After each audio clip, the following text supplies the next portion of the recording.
Dr. Cleta had not slept in 3 days. Her silver skin had dulled to an unhealthy gray as she sat hunched over her research station, surrounded by floating holographic displays showing scenes from human history. Each image told a story that made her 4 hearts beat faster with a mixture of fascination and horror. "This cannot be accurate," she whispered to herself as she watched footage of ancient Roman legions marching across a battlefield.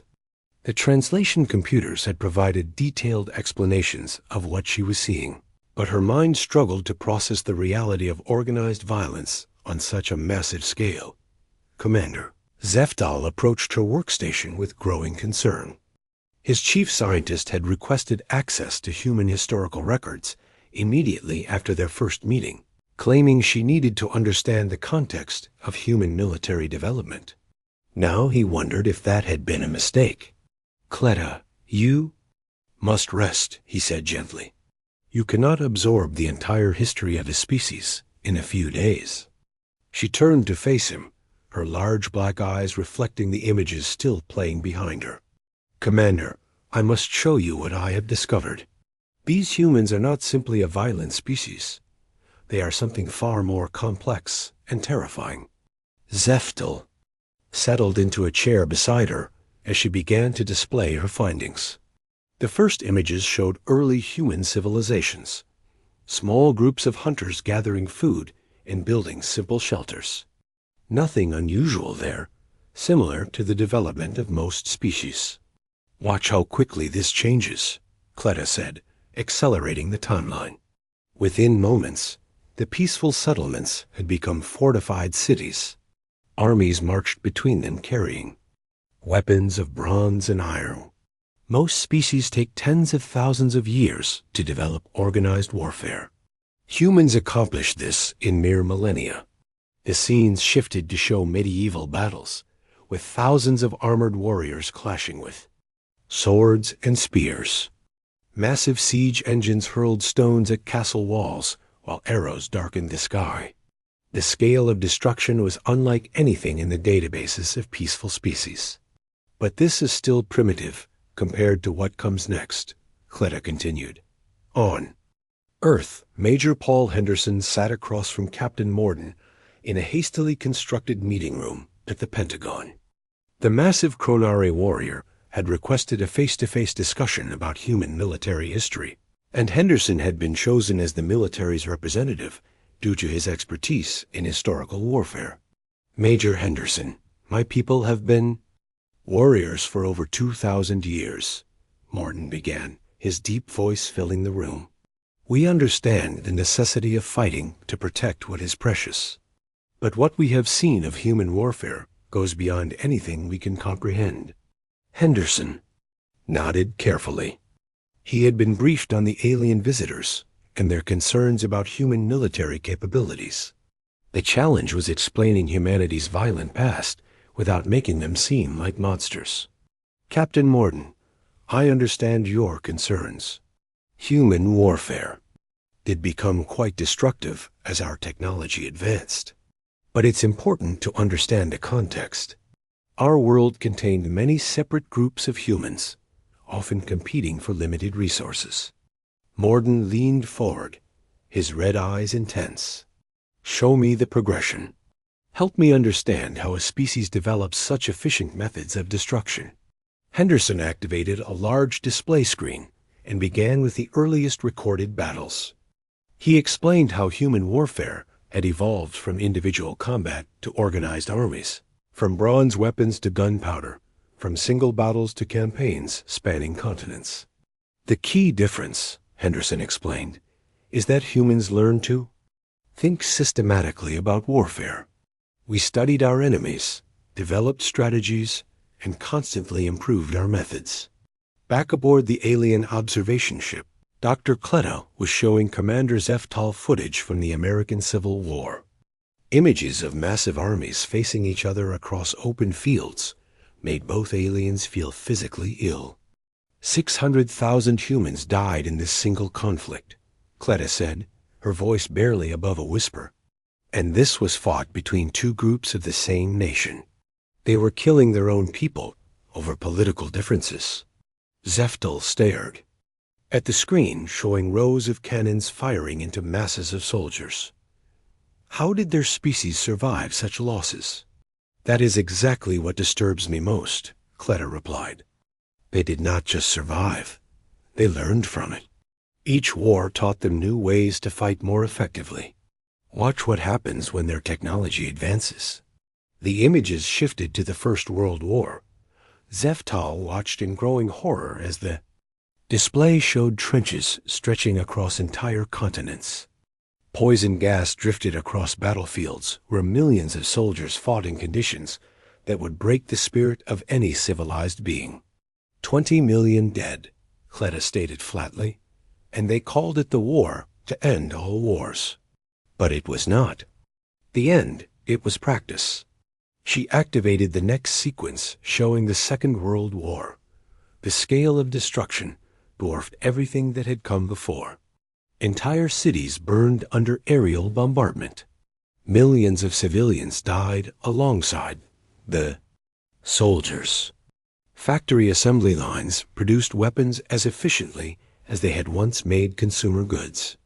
This is when they truly learned to industrialize warfare, Cleta explained. They applied the same methods they used to create art and literature to. The problem of efficiently killing their enemies. Commander Zeftal felt sick as he watched footage of the atomic bombings.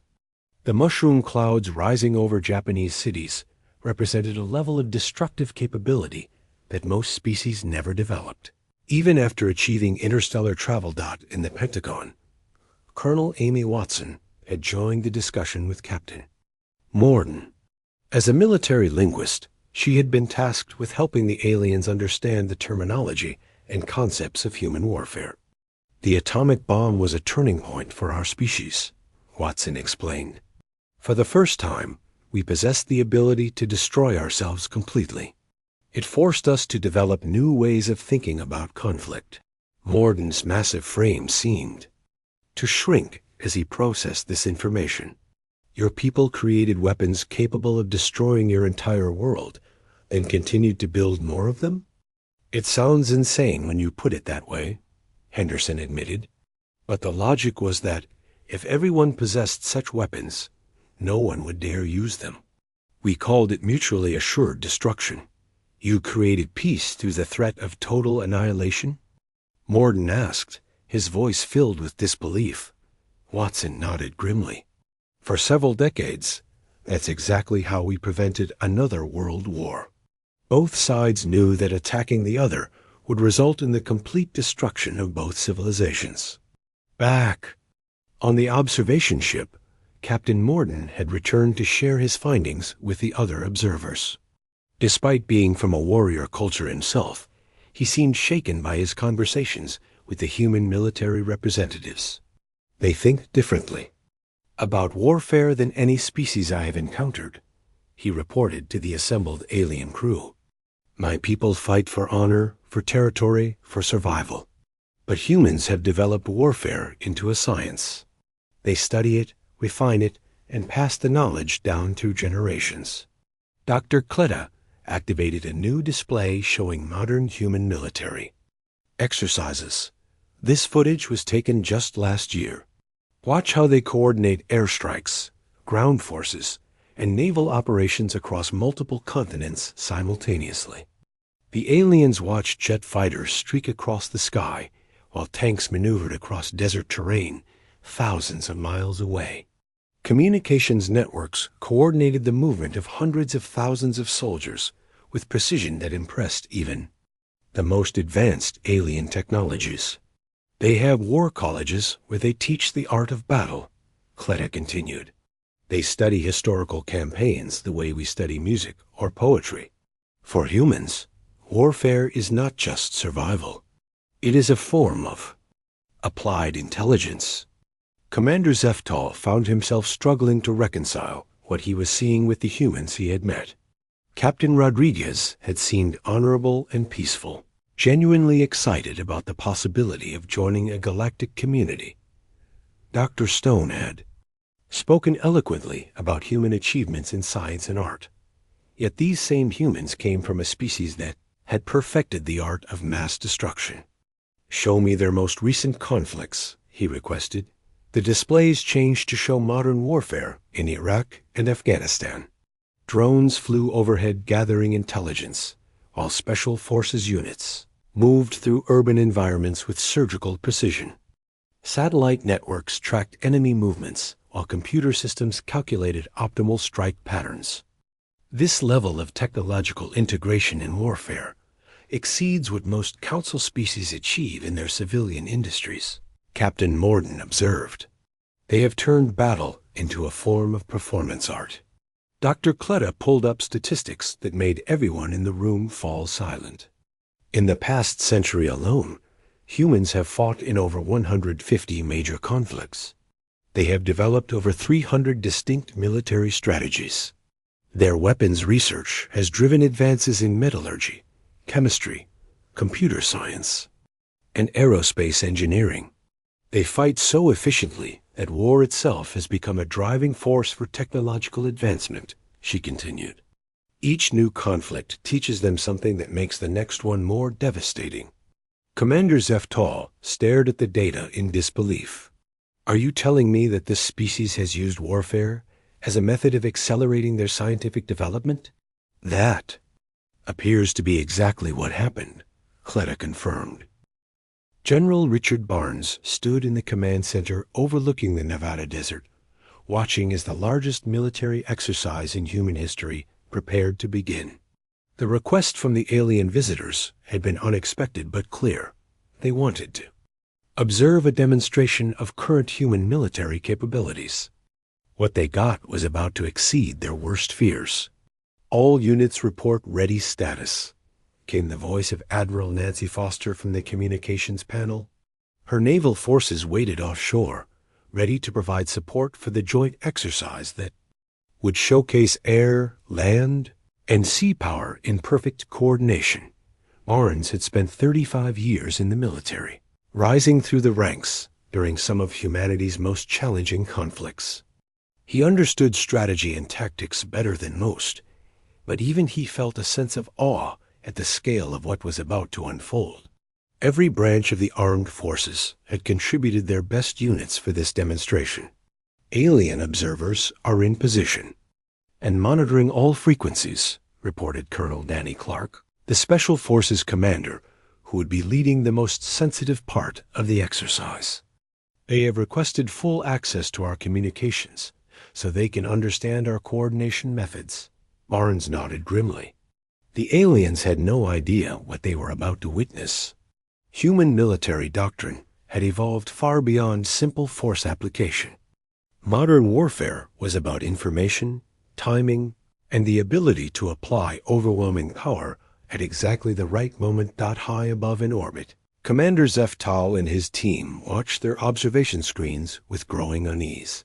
Dr. Kletta had prepared detailed analysis protocols to record every aspect of the human demonstration, but none of them truly understood what they were about to see. "The human forces are spread across a front spanning over 500 miles, Captain Morden reported from his tactical station. This scale of coordination would be impossible for most species to maintain. Dr. Kletta adjusted her recording equipment to capture multiple data streams simultaneously. "I am detecting communication networks that link ground forces, aircraft, satellites, and naval vessels in real time.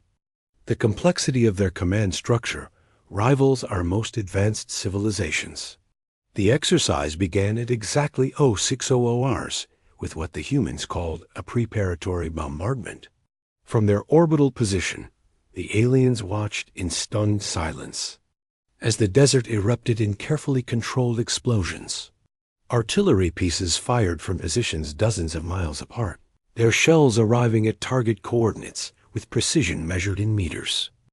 "How are they achieving such accuracy across such distances?" Dr. Kletta whispered, her instruments barely able to track the incoming projectiles. "Satellite guidance systems," Captain Morden answered, his warrior's eye recognizing the tactical implications immediately. They can strike any point on their planet's surface with pinpoint accuracy.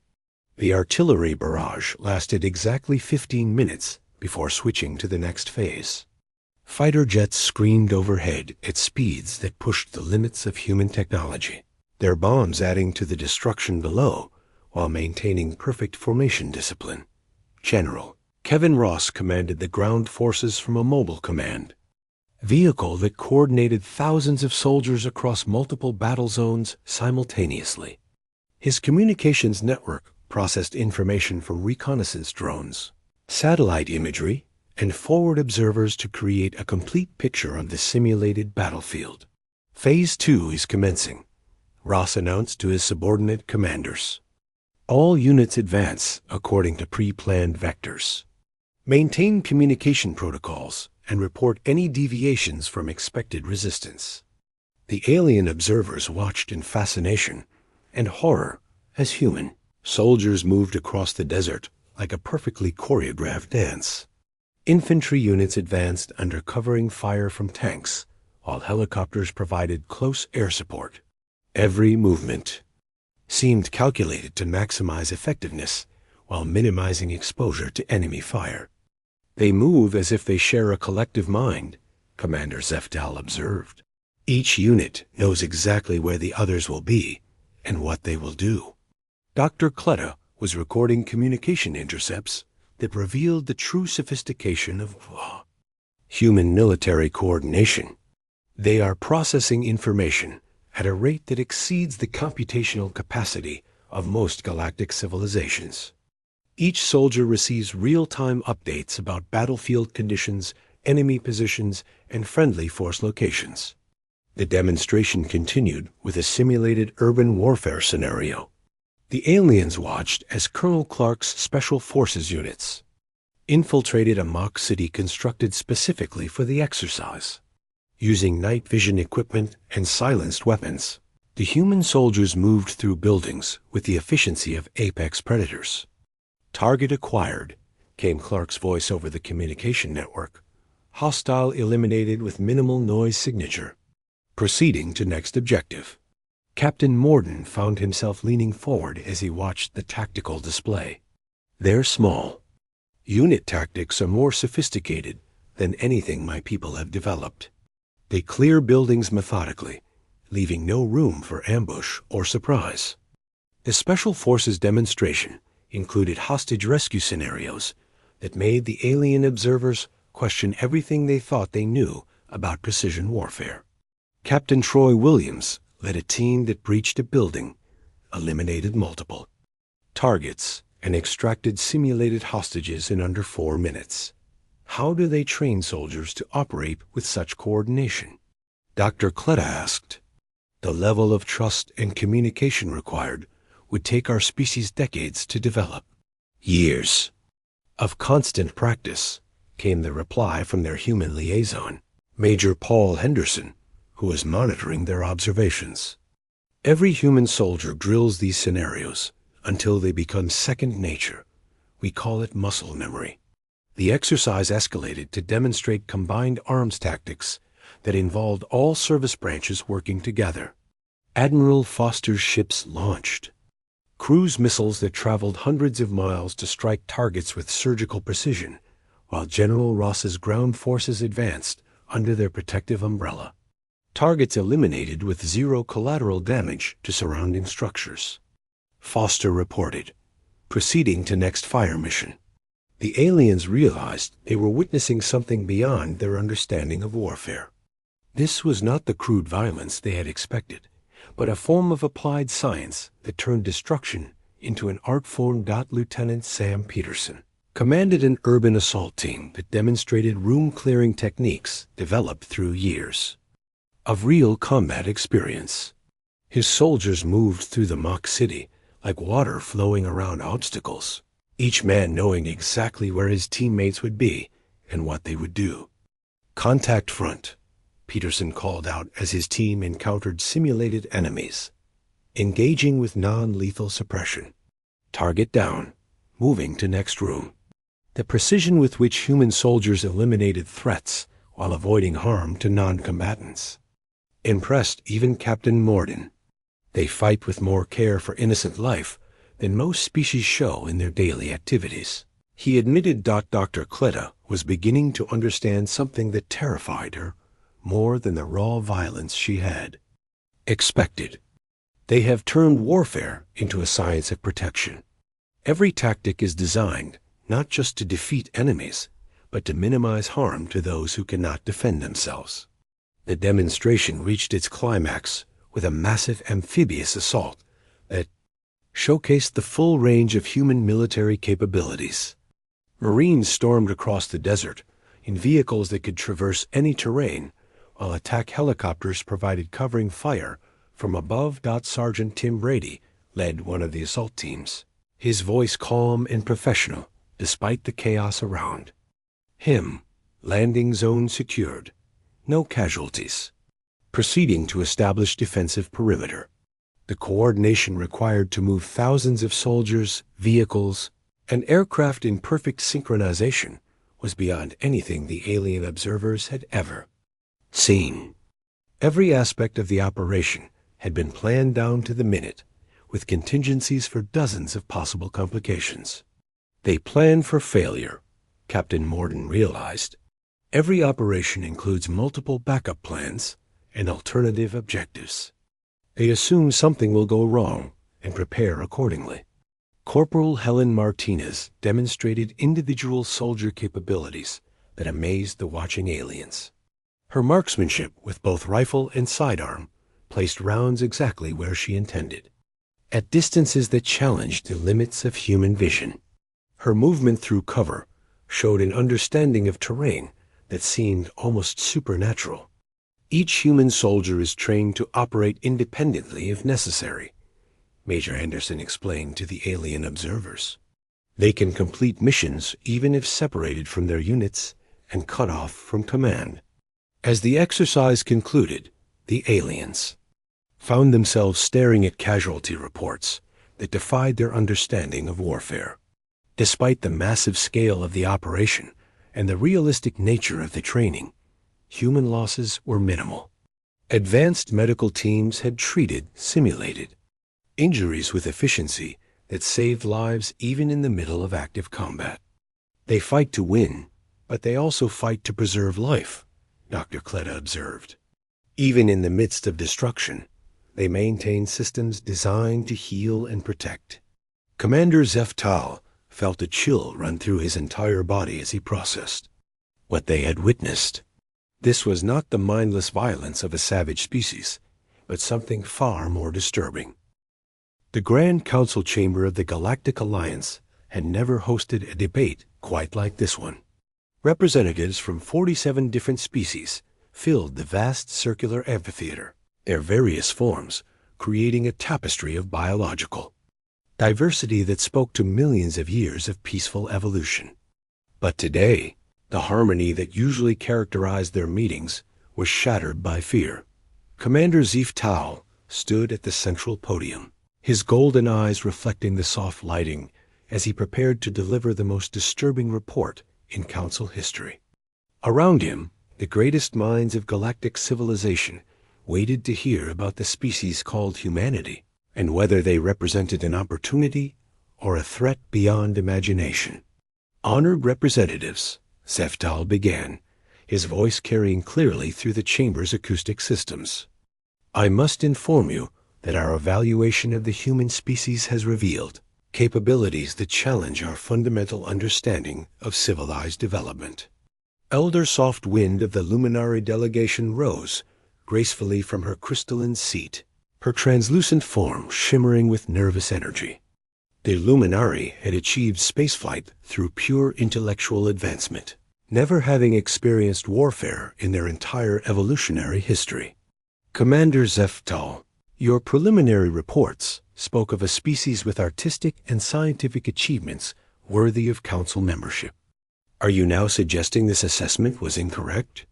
Zeftal activated the holographic display at the center of the chamber, showing images from the human military demonstration. The assembled representatives watched in stunned silence as human soldiers moved across the battlefield with deadly precision. Honored elder, the humans do indeed possess remarkable artistic and intellectual capabilities. However, they have also developed military technologies and tactics that exceed the defensive capabilities of most council species. A ripple of concern. Murmuring spread through the chamber as delegates absorbed the implications of what they were seeing. Ambassador Quick Thought of the rapid-moving Zerani species chittered nervously, her insectoid form vibrating with agitation. Surely these displays of violence indicate a primitive and savage nature, Quick Thought declared. No civilized species would develop such destructive capabilities. Captain Morden stepped forward to address the assembly, his massive coronary frame commanding attention. Despite being from the only warrior culture represented in the council, even he seemed subdued by what he had witnessed. Ambassador Quick Thought. "I must respectfully disagree," Morden said, his deep voice resonating through the chamber. "What we observed was not savage violence, but the most sophisticated application of military science ever documented. These humans have turned warfare into a precise instrument of policy." Dr. Cleta joined them at the central podium, her fore. Arms manipulating controls that displayed detailed analysis of human military capabilities. Her silver skin had regained some of its luster, but her large black eyes still held the haunted look of someone who had stared too deeply into an abyss. "The data we have collected reveals patterns that disturb our basic assumptions about species development," she reported. "Humans have used warfare as a driving force for technological advancement. Their medical science, communication networks, transportation systems, and even their space program all evolved from military research." Elder Softwind's crystalline form darkened with concern. "You are describing a species that has weaponized progress itself. Such beings cannot be allowed contact with peaceful civilizations." But Ambassador Hardclaw of the Saurian Collective rose to challenge this assessment. A massive reptilian. Being had remained silent throughout most of the proceedings, but now his predatory intelligence focused on the debate with uncomfortable intensity. "Elder Softwind speaks from fear, not wisdom," Hardclaw declared, his sibilant voice carrying ancient authority. "My people have studied the human data extensively. These beings do not kill for pleasure or conquest. They fight with purpose and restraint that honors their enemies." The Saurian representative activated his own data display, showing footage of human soldiers, providing medical aid to wounded enemies, and protecting non-combatants during active operations. "Observe their rules of warfare," Hardclaw continued. "They have developed complex codes of conduct that limit unnecessary suffering even while achieving military objectives. This speaks to a moral sophistication that many peaceful species lack." Dr. Cleta nodded reluctantly as she displayed additional data. "Ambassador Hardclaw is correct about their ethical constraints. However, this may actually make them more dangerous, not less. Their ability to apply extreme violence while maintaining moral justification suggests a level of psychological conditioning that we do not fully understand." The debate intensified as more species representatives voiced their concerns. Delegate Harmony Song of the musical Resonare spoke in tonal patterns that conveyed deep emotional disturbance. "The humans train their children for warfare through games and competitions," she sang. "Their entertainment celebrates violence and conflict. How can such a species ever truly embrace peace?" Commander Ziftal activated recordings from Earth's media networks, showing movies, video games, and sports that glorified combat and competition. The alien representatives watched in growing alarm as they saw human children playing with toy weapons and participating in martial arts training. "This conditioning begins at the earliest ages," Zeftal explained. "Human children learn strategic thinking through games that simulate warfare. Their educational systems include military history as a standard subject. They literally grow up studying the art of organized violence." Ambassador Quick Thought's chittering became more agitated. "This proves my point. They are raising generation after generation of warriors. Such a species will inevitably spread violence throughout the galaxy. But Captain Morden challenged this interpretation with evidence from his own observations. The humans we met were genuinely peaceful and showed sincere interest in cooperation. Their military training exists alongside educational systems that emphasize art, science, and philosophy. Perhaps that is what makes them so dangerous, suggested scholar Deep Mind of the Contemplative Ethereal Collective. A species that can seamlessly blend creative intelligence with destructive capability represents a threat unlike anything we have encountered. The debate continued for hours as representatives struggled to understand the paradox of human nature. Dr. Kleda presented psychological profiles that revealed the complexity of human motivation, showing how the same individuals could create beautiful art and music while maintaining the capacity for efficient violence. They possess what they call a warrior-poet tradition, she explained. Many of their greatest military leaders were also accomplished writers, artists, and philosophers. They do not see violence and creativity as contradictory impulses. Elder. Soft Wind's crystalline form pulsed with increasing brightness as her agitation grew. This duality you describe is precisely why they cannot be trusted. How can we predict the behavior of beings who contain such contradictory natures? Ambassador Hardclaw responded with a growling laugh that made several smaller species representatives recoil. Elder Soft Wind fears what she does not understand. The humans are not contradictory. They are complete. They have developed both the capacity to create and the ability to protect what they create. The Saurian representative displayed footage of human disaster response teams showing soldiers and civilians working together to rescue survivors of natural catastrophes.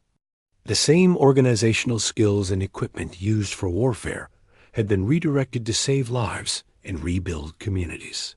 Observe how quickly they convert military assets to humanitarian purposes, Hardclaw pointed out. Their capacity for violence exists in service of higher principles, not as an end in itself. But Dr. Kleda raised concerns that went deeper than simple violence. The humans have developed something we might call tactical empathy. They study their enemies, not just to defeat them, but to understand them. This allows them to predict and counter strategies with disturbing efficiency. She displayed analysis of human intelligence gathering methods, showing how they combine psychological profiling, cultural analysis, and behavioral prediction to create comprehensive enemy assessments. They do not simply overpower their opponents, she continued. They understand them so completely that resistance becomes futile. This level of psychological warfare capability could be used against any species that opposed them. The implications of this revelation sent fresh waves of concern through the assembly. Several smaller species representatives began calling for immediate quarantine of the Sol system, while others demanded more detailed study before making any decisions. Scholar Deep Mind raised a new concern that had occurred to few of the other representatives. If the humans have developed such sophisticated military capabilities while confined to a single world, what might they achieve with access to galactic technology and resources? Commander Zeftal activated projections showing potential human expansion patterns based on their historical behavior. The models suggested rapid colonization of suitable worlds, establishment of defensive networks, and integration of alien technologies into their existing military doctrine. The emergency klaxons aboard the observation ship had never sounded with such urgency. Commander Zeftal rushed to the bridge, where his sensor operators were frantically analyzing readings that defied their understanding of galactic geography. Something massive was approaching from the void between galaxies, and it was moving with purpose that spoke of hostile intelligence. Report, Zeftal demanded as he took his position at the command center. Long-range sensors have detected a fleet of unknown vessels approaching from outside our galaxy, reported Science Officer First Scan, her tentacled form coiled with tension. The energy signatures do not match any known species in our databases. Dr. Cleta arrived moments later, her forearms working furiously over her analysis equipment. Commander, these readings are consistent with reports from the Outer Rim colonies that went silent 3 months ago. The transmissions spoke of mechanical beings that consumed all organic matter in their path. The bridge fell silent as the crew absorbed the implications. The Devourers were no longer a distant threat from ancient legends. They had found the galaxy and were approaching with overwhelming force. How long until they reached Council space? Zeftel asked. At their current velocity, approximately 14 standard days, First Scan replied. Their fleet consists of over 3,000 vessels, each one larger than our most advanced battleships. Captain Morden joined them on the bridge, his massive frame tense with the anticipation of battle. But even his warrior's heart quailed at the tactical display showing the approaching armada. Commander, we must contact the Council immediately. He urged. The combined fleets of all member species might be able to mount some form of defense. Dr. Cleta looked up from her calculations with despair written across her silver features. Captain, our combined fleets total less than 800 vessels. Most of them are exploration and science ships with minimal defensive capabilities. We would be slaughtered. The quantum communication array crackled to life as emergency transmissions poured in from across the galaxy. Outer colonies were going silent one by one as the Devourer fleet consumed everything in its path. The peaceful civilization that had thrived for millennia was about to face its first existential threat. On Earth, General Lisa Carter stood in the Pentagon Situation Room, surrounded by the most senior military leadership in human history. The alien communication they had received just hours ago had changed everything humanity thought they knew about their place in the universe. Let me make sure I understand this correctly, President Marcus Webb said, his voice steady despite the magnitude of what they were discussing. An alien alliance of peaceful species is being invaded by hostile machines that consume organic matter, and they want our help? Captain Steve Rodriguez nodded grimly. That's exactly right, sir. Commander, Zeftal's message was quite clear. Their military capabilities are insufficient to resist this threat, and they're requesting immediate assistance from human forces. Admiral Nancy Foster spread tactical displays across the conference table, showing fleet positions and estimated travel times. Mr. President, we can have our entire space-capable fleet ready for deployment within 72 hours. But we're talking about taking humanity to war against an enemy we've never seen, using technology we barely understand. General Richard Barnes leaned forward, his experienced eyes studying the alien tactical data. Ma'am, with respect to this enemy has made the choice for us. If these Devourers consume the galactic civilization, Earth will eventually be next. We're not just helping aliens. We're fighting for our own survival. The President turned to Dr. Patricia Stone, who had been analyzing the technical specifications provided by the aliens. Doctor, what's your assessment of our chances? Stone looked up from her tablet with a mixture of excitement and terror. Sir, the alien analysis of our military capabilities was remarkably accurate. Based on their projections, human tactical, doctrine and weapons technology could be highly effective against these mechanical invaders. Explain, the President requested. The Devourers appear to be a hive-mind intelligence that relies on overwhelming force and numerical superiority. Stone continued. They've never encountered adaptive tactics or asymmetric warfare. Every species they've fought has used conventional fleet engagement strategies that play to the Devourer's strengths. General Barnes nodded as he understood the implications. But human military doctrine emphasizes flexibility, initiative, and the ability to exploit enemy weaknesses. We don't fight fair. We fight to win. The President made his decision with the weight of human history behind him. General Carter, begin immediate mobilization of all space-capable military assets. Admiral Foster, coordinate with the alien representatives. To establish command and control protocols. We're going to war. Back aboard the observation ship, Commander Zeph Tal received the human response with a mixture of relief and growing dread. Relief that humanity was willing to help, dread at what their assistance might cost in terms of galactic stability. Commander, the human fleet is already departing Earth, Captain Norden reported. Their mobilization speed exceeds anything in our tactical databases. Dr. Kletta looked up from her communication console, where she had been monitoring human military frequencies. They are treating this as what they call a total war scenario. Every available resource is being converted to military use. Tactical display showed human vessels accelerating away from Earth, using propulsion systems that pushed the boundaries of their technology. Nuclear pulse drives hurled ships toward the outer system at velocities that impressed even advanced alien observers. They named their flagship Liberty's Edge. Zeph Tal observed as he watched the massive vessel take point position in the human formation. Even in the face of galactic annihilation, they maintained their cultural identity. Admiral Foster commanded.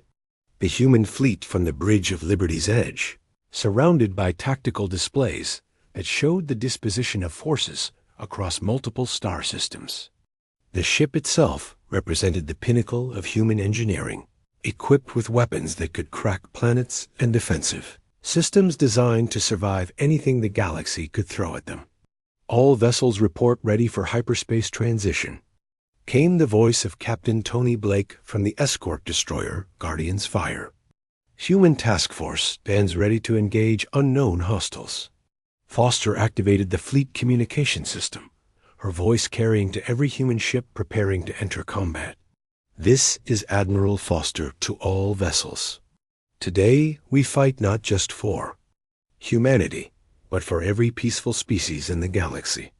We carry with us the hopes of civilizations we have never met, and the responsibility of protecting those who cannot protect themselves. The human fleet entered hyperspace with precision that amazed the alien observers. Each ship maintained perfect formation while traveling faster than light, their navigation systems compensating for gravitational anomalies that would confuse most species. General Kevin Ross commanded the ground forces aboard massive transport vessels designed to carry entire armies across interstellar distances. His soldiers represented the finest warriors humanity had ever produced, armed with weapon systems that incorporated both human innovation and alien technology. ETA to engagement zone is 6 hours, Ross announced to his subordinate commanders. All units maintain combat readiness. This enemy has never faced human tactics, and we intend to educate them thoroughly. The first encounter between human and devourer forces occurred in the Proxima system, where a small screening force of alien machines was consuming the planets of a recently evacuated species. Colonel Danny Clark led the initial assault with a mixed force of human and alien vessels. Contact, came Clark's voice over the communication network. 12 devourer vessels, configuration unknown. They are not responding to our presence with typical combat maneuvers. The devourers had expected another conventional fleet engagement, like the hundreds they had fought before. Instead, they encountered something completely outside their programming. Parameters. Human fighters swarmed their formations, using tactics that no mechanical intelligence could predict, while human capital ships struck from unexpected angles with weapons that bypassed their defensive systems.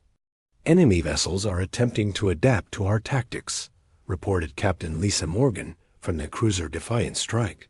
However, their adaptation rate cannot match our tactical flexibility. Commander Zeph Tal watched the battle unfold from his observation post with growing amazement.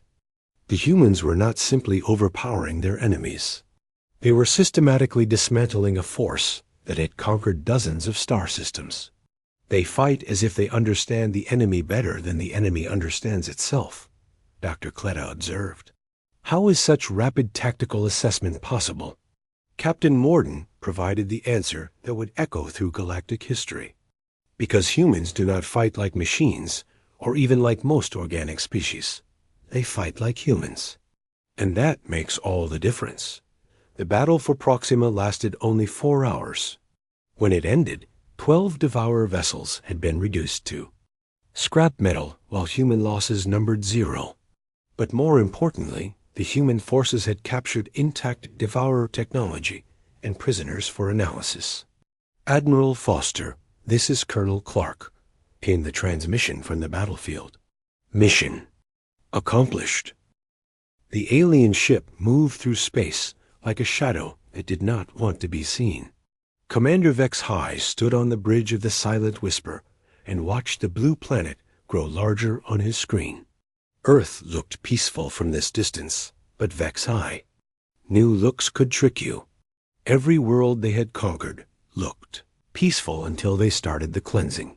His ship was one of the best the Zephyrian Empire had ever built. The metal skin could bend light around it, so enemy eyes could not see them coming. The engines made no sound and left no trail that other ships could follow. For 300 years, the Silent Whisper had helped the Empire take 47 different worlds, and today would make it 48.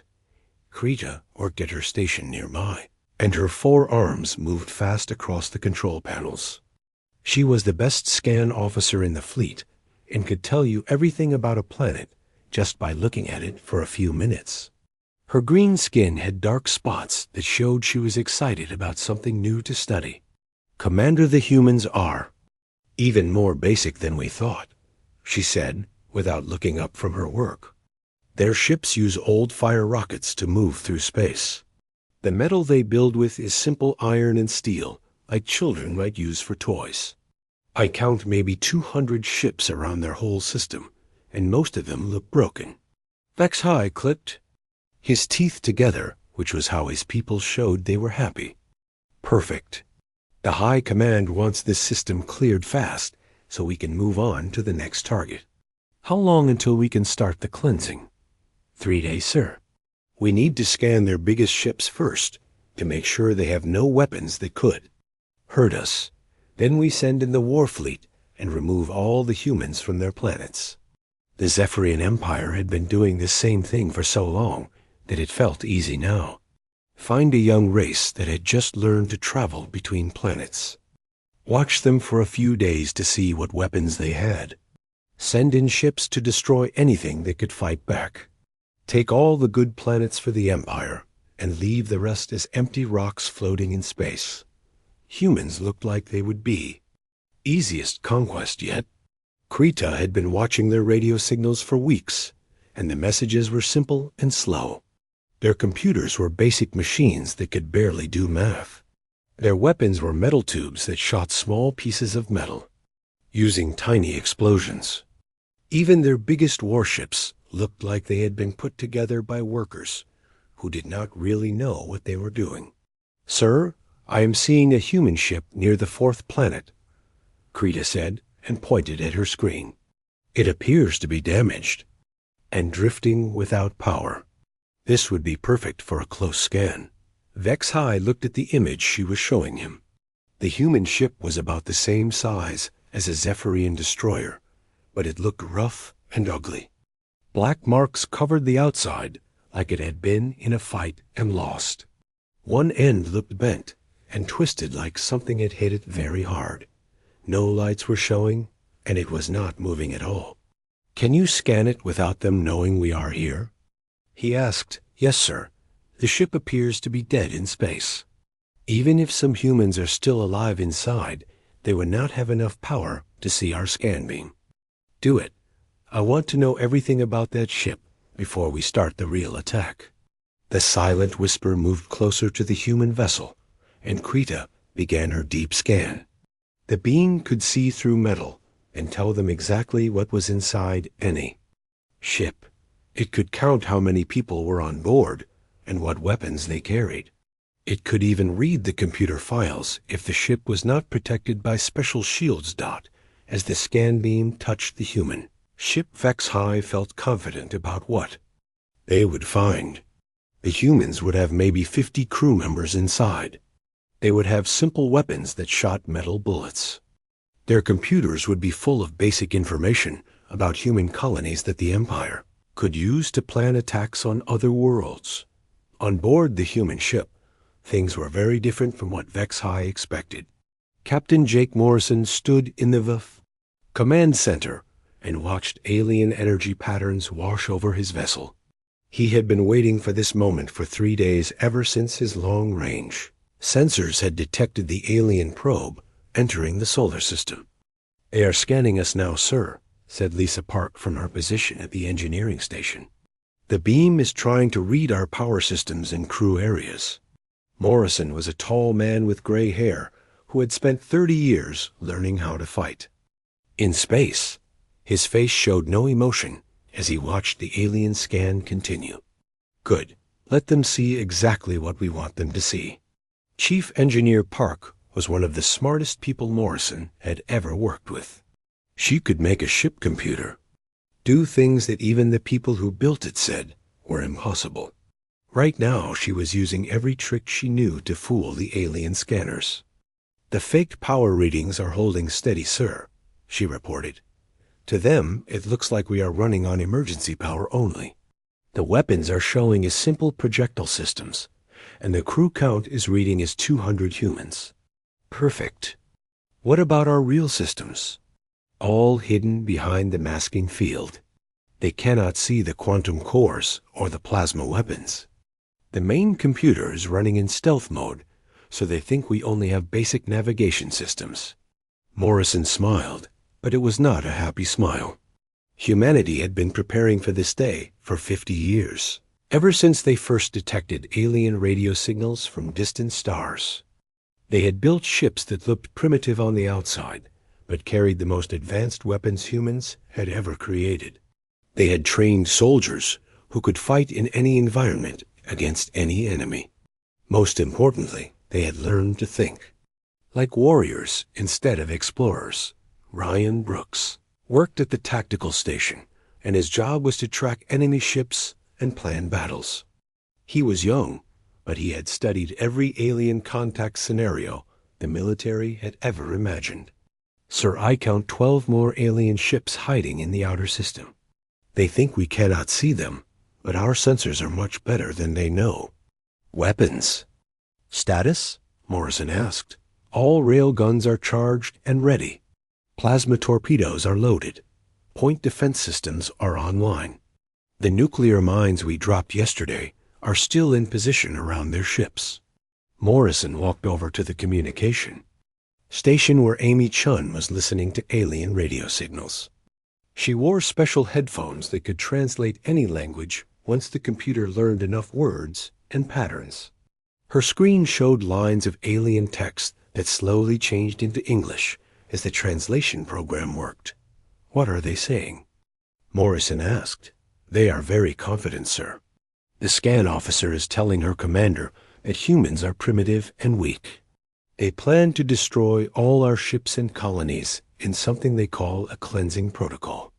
Morrison felt anger build in his chest, but his voice stayed calm. "How long until they finish scanning us?"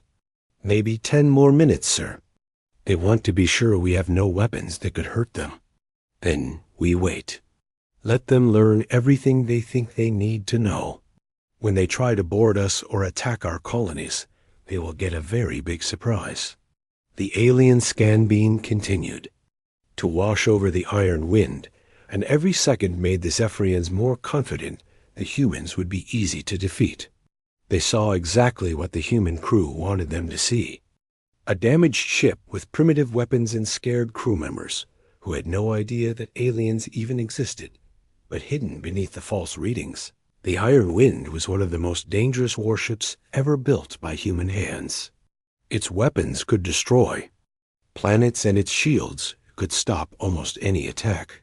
The crew was not scared civilians, but elite soldiers who had trained their whole lives for this moment. The trap was set, and the aliens were walking right into it.